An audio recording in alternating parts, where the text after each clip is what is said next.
are many dialects. Actually, most dialects are endangered here. I'd like to teach young people how important to continue to speak their local language and conserve it. Well, there's a long story about this. I started my career as an English teacher.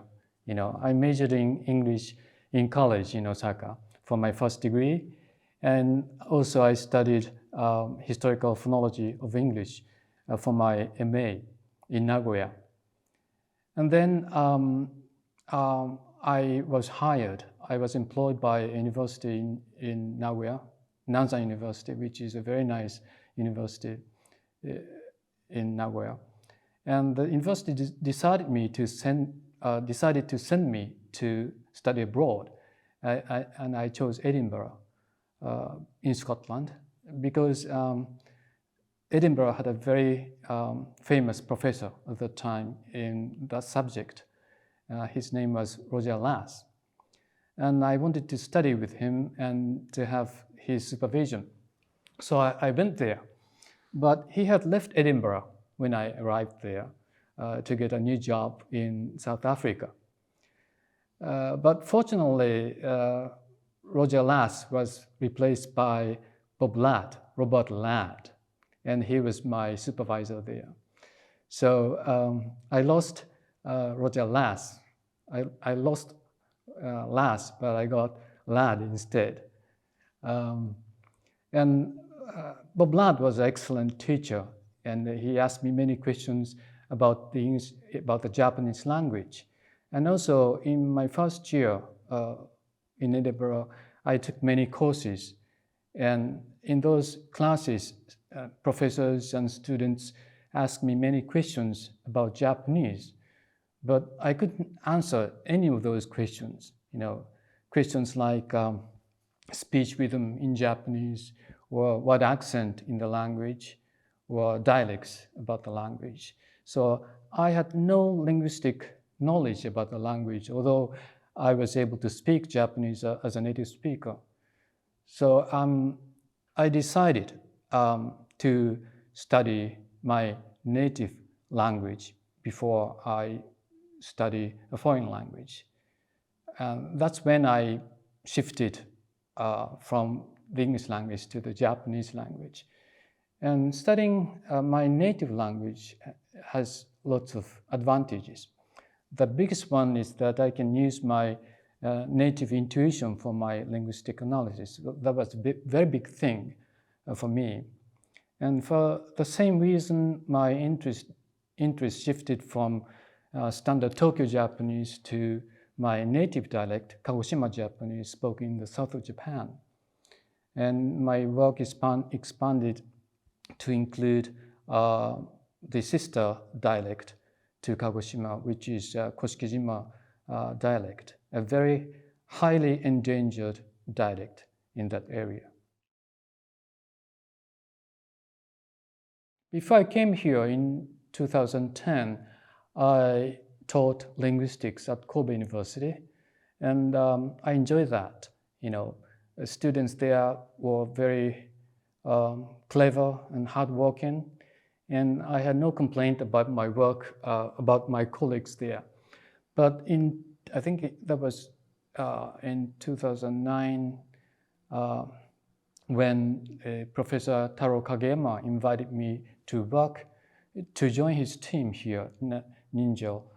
He was appointed new Director General at NINJAL in 2009. And I had a long thought about what to do, whether to accept his invitation or to reject it, because I was quite happy with my life in Kobe. But after long thought, I set up 3 goals for the rest of my career. One was to help students, graduate students, to get a full-time job, tenure track or tenure job in Japan. And I taught many students, and they become jobless as soon as they get a degree. And I wanted to do something to help them find a job in a more systematic way. And another goal that I set up for the rest of my career was to sort of internationalize Japanese linguistics. As you know, there's a lot of work, excellent work on the Japanese language, but not much of it is known to scholars abroad, mainly because previous studies were written mainly in Japanese. For example, work by Shiro Hattori and Kindaichi Haruhiko on Japanese word accent. Their work is excellent, but it's not known to scholars abroad. And from my point of view, their work could have changed the phonological theory or accent theory in the world if they had been written in English. So my second goal was to disseminate excellent work in Japan to scholars, to linguists abroad. And the third goal that I set up for the rest of my career was to do something to conserve endangered dialects of Japanese. There are many dialects. Actually, most dialects are endangered here, including the dialect of Koshikijima that I'm working on. And I thought I should do something to help scholars, to help linguists to conserve those endangered languages, dialects. My life here at NINJAL has consisted of three parts, I think. One was collaborative research project. I've been leading a project on prosody from cross-linguistic perspectives. And I organize international conferences, at least one conference every year, and I publish, I edit books, collected papers to be published from publishers abroad. For example, this is a handbook of Japanese phonetics and phonology that I edited some time ago. And also, these two are on Geminids, published from foreign publishers, Oxford University Press and Springer. And these three are collected papers on word prosody, accent. So I spent a lot of time for collaborative research project. That's my first work here. And a second thing that I do is my own work. I've been working on Kagoshima Japanese and also on the endangered Koshikijima dialect. And I write papers and write books. I'm now actually writing a Japanese book, a book in Japanese on Kagoshima Japanese. That will be out very soon in a few months' time. And another book I'm writing is on Koshikijima Japanese, the endangered dialect.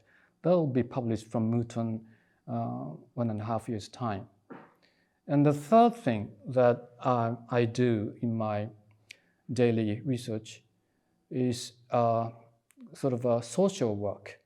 I visit schools, local schools, to teach the students the importance of speaking local dialects. And I'm planning to do so. I'm planning to visit a small island, Koshikijima Island, in January next year. And I've been doing this for several years now. And I'd like to teach young people how important to continue to speak their local language and to conserve it. It's fun to study your native language, and that's why I shifted from the English language to Japanese language. And about 30 years ago, I realized that Kagoshima Japanese is my native dialect, and I have, native intuition about the dialect. And it's really fun to do field work on the dialect and find new things. But my interests haven't changed for the past 40 years or so. So my PhD dissertation was on Japanese accent and intonation. My interest shifted from the standard dialect to Kagoshima Japanese and to Koshikijima Japanese. But overall, the major interests haven't changed. Speaking a foreign language and writing things in a foreign language is a difficult thing to do. But I want to disseminate my findings to scholars abroad.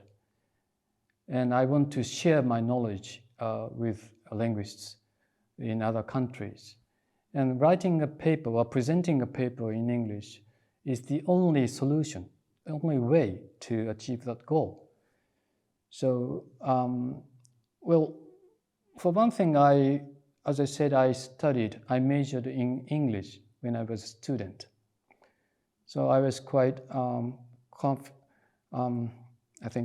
confident about my English. But writing a paper or book in English is very time-consuming. But nevertheless, I think it's worth doing that. Yeah. There are a few things, actually 3 things that I would like to do in the rest of my career. One is to do my own work. I mean, writing up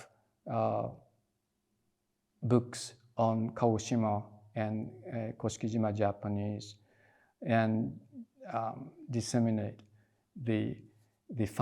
my findings to scholars abroad. About research, I am also planning to publish papers, books like this, in the future too. As I said, there's a lot of very interesting, excellent work going on here in Japan, and I want to help young people to publish their work in English. And another thing that I'd like to do in the rest of my career is go back to teaching. I have no teaching obligations here at NINJAL, and I have lots of things that I want to teach, that I want to convey to young people. So if I can find a full-time job at the university, I want to teach young people and teach them what I have learned in my career. And the last thing that I'd like to do concerns social work. I want to continue visiting schools and teach students, primary school students, secondary high school students, the importance of conserving the local language. And those are the 3 goals that I have in my mind for the rest of my career. There are 2 key words that I would like to use or convey to young people, whether Japanese or non-Japanese, wishing to do research here. One key word is curiosity. You have to cherish your curiosity, and you have to change the curiosity into energy for research. And another key word is don't stop asking. Don't stop asking why. If you're satisfied with what you have done, that's the end of your work. But there are many new questions that you can find out of your work. So just keep asking why this is the case, why that is the case. That's a very important thing to do. So these two things, curiosity, cherishing curiosity, and keep asking why. These two things are the advice that I would like to give to young people.